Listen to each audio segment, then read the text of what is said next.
capable of becoming the source of inner enlightenment that cannot fail. Now, in the system of the alchemy, the cultivation of this soul power is perhaps most clearly defined in the writings of Bernays, the German theologian, mystical shoemaker, who was one of the greatest mystics of the Protestant world. Bernays was the one who finally realized that within himself was the adept. The adept was not somebody wandering around outside. The adept was the adept self, more or less in the same spirit of leadership that we find in the psychology of Carl Jung, where the teacher, the inner teacher, becomes the symbol of the master alchemist. In this particular phase of the subject, light begins to shine from within. Light begins to clarify things. The eye begins to see through the blind spot in its center. The world becomes more and more translucent. The elements become more and more understandable. And instead of seeing nothing but bodies, the intuitive mind gradually learns to see nothing but qualities. And the intuitional mystical experience is one in which the individual, looking at things, sees them as they are, and not as he has thought them to be. He sees the rock and the stone and the star, not as he does with mortal eyes, but from an inner vision which projects a higher level of sight. In other words, to make it a little clearer, all things that exist have not only the visible forms of their existence, but the invisible forms. Each rock and pebble, each twig and flower is not only a physical thing, but a metaphysical thing. With the mind, emotions, and bodies, we see the physical thing, we pick them up, and we make a bouquet of flowers. With the psychic power of the soul, we see the psychic bodies of these things. We see the magnetic fields of them. We become aware of their degree of growth in the development of their potential. We also become able to watch clearly the result of combining them. We see the compatibilities and incompatibilities. We see the elements that work together and the works that cannot be reconciled. So little by little, as we work with the soul eye, we become aware of the universal soul. For the first time, we are capable of seeing the quality of life. This is well noted in some of the early visions of the Platonic writers and many other mystics who were able to behold the invisible shapes of things, and in seeing their shapes beholds their natures. For while the physical body cannot change greatly, the psychic centers within the body are in constant motion and constant agitation. It is also possible for the alchemist to discover something that perhaps he has never fully realized before. He may have believed it, but believing and knowing are two different things. He knows, for example, that no matter where he turns, or what he looks towards, or what he examines, there is nothing in the entire universe that is not alive. Even the grain of sand is a living mystery. Everything is alive. And in the great aliveness of things, the magnetic fields of all these different forms gather in the magnetic atmosphere of the universe. It is a very great and important subject for careful study. But in any event, with the beginning of this dimension of value, the alchemist begins to discover how to accomplish the mutations which are necessary to his art. He knows the principle of sublimation. He knows the cycles of recapitulation that have to be used, because gradually he sees that alchemy is only a symbolic representation of the entire process of universal activity. Everything is part of the same great pattern, and this pattern unfolds as we become capable of understanding it. The pattern is never more nor less, but our relation to it is forever changing as a result of personal growth. A disillusionment or a frustration, these leave scars in this great pattern, but in the course of things we go on in any event to that which is necessary to us. As the result of the development of the soul cycle factor, we are reminded of Nicolas Flamel, a Shriner in France, who became an alchemical adept. He and his wife Pernella both worked together and finally accomplished the projection. Then what did the good man do? Flamel simply took all that he had made, with all of his arts and all of his struggles, and dedicated it to the building of churches and the service of the poor. And in the Yard of the Innocents in Paris, his Church of the Innocents stood for centuries, but was finally destroyed during the Revolution. When I was in Paris last time, I tried to find where the church had been. I finally found the Square of the Innocents, now a little park, but no building. And in the yard of the Musée Clément in Paris are stones from the ancient church. This church was ornamented on the outside with the hieroglyphics of the achievement of the great work. But the whole process was based upon the simple fact that Flamel had dedicated everything that he learned, every advancement in knowledge, simply to the relief of suffering. He had no intentions of profiting by it himself. This is probably why he was one of the greatest of the European adepts, and why after he was supposed to have died, he simply retired into the Near East, where he was seen centuries later.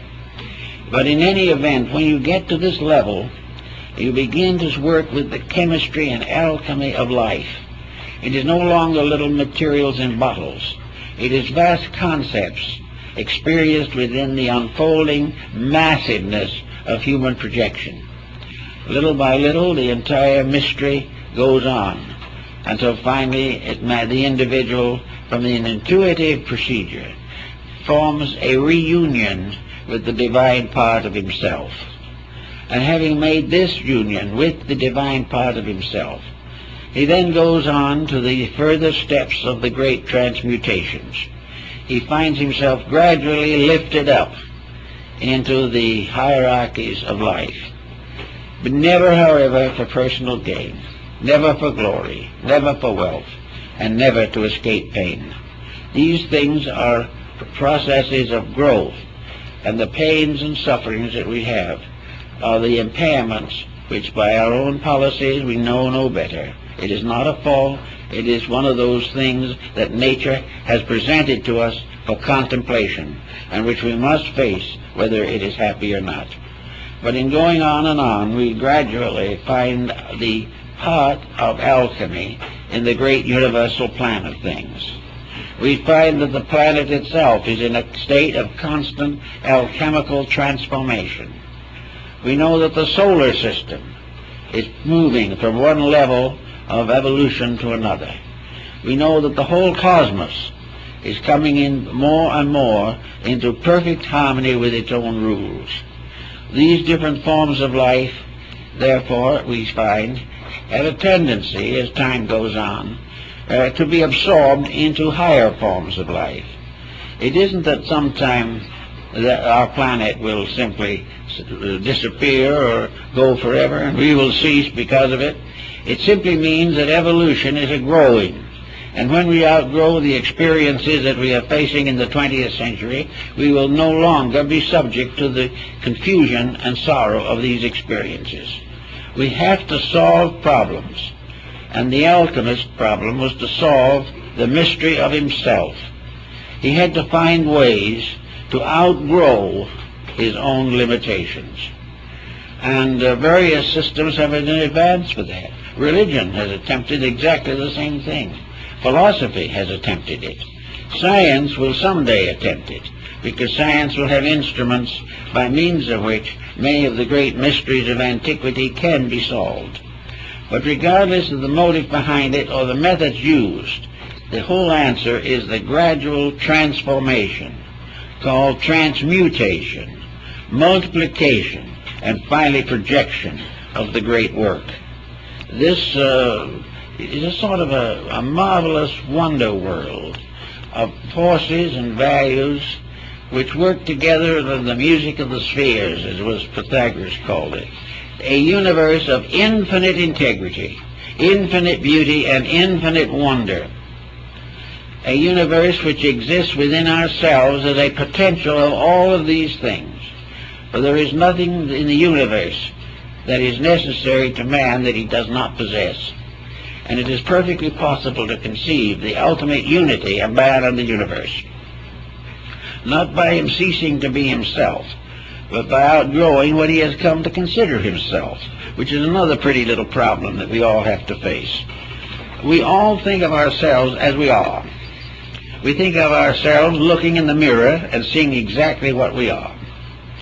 We look in and we see a face that is fairly reasonable. That's pretty good. If it's too unreasonable, we try to do something about it. We look around us, we see our clothing, we see our friends, we see our associates, and we see ourselves as a kind of creature, just as we are. And with the mental and emotional levels of vision, we see the inside the way we think it is. For the outside, we have to depend on X-ray. But on the other phases of it, we look inside, and we see ourselves as a more or less complicated mass of conflicts and contradictions. We realize that we're nothing to brag about if we want to be really honest about it. But we always can think of something to brag about. And all these infirmities, weaknesses, limitations, we take for granted. The individual is what he is. He's going to be here a little while, then he's going to leave. Where he's going, most people aren't very sure. But in any event, we take this selfness as it is to be ourselves. This selfness is the thing we've given the name John Doe to. And whenever someone says John Doe, we stand up. We recognize ourselves by these forms utterly and completely. We recognize ourselves as a separate entity somewhere in the world of creatures. And it never occurs to the average person that there is any real reason why he should be anything else except what he appears to be. There's no reason why he should give up all his pleasures for something he doesn't understand. There's no reason to assume that he can ever be any more than he is. Science is very doubtful about that. He thinks he might, in the course of millions of years, become an animated computer, but there's no proof of that. We just don't know, but we assume that as we are is it. So it's from that standpoint that we are locked in the lowest level of achievement. But the only other answer seems to be to try to make as it is as comfortable as possible. We don't want to suffer more than we have to. We do not want to do anything that is going to inconvenience us. We want to go along as well as we can until we leave. Well, this, of course, is a lack of aspiration. And there has to be some aspiration or nothing works. Therefore, it becomes very necessary for the individual to sense that there is something more that he can become, or he will stay the way he is. No amount of education can get him out of it, because education can only help the mind, but the mind cannot get at the fact. So out of growth, out of friendship, kindness, experience particularly, we have to gradually release the soul power, the overself of Emerson. We have to release this inner superiority and give the best of ourselves immediately the rulership over the rest of ourselves. Plato said that in the philosophic empire, the wisest lead, and those not so wise are still wise enough to follow honorably. To the individual, the best part of himself must be the leader of the rest. For the moment he rests leadership upon any contaminated level of his own consciousness, he is in trouble. So he tries to go along the best he knows. But the alchemist was a kind of a being apart.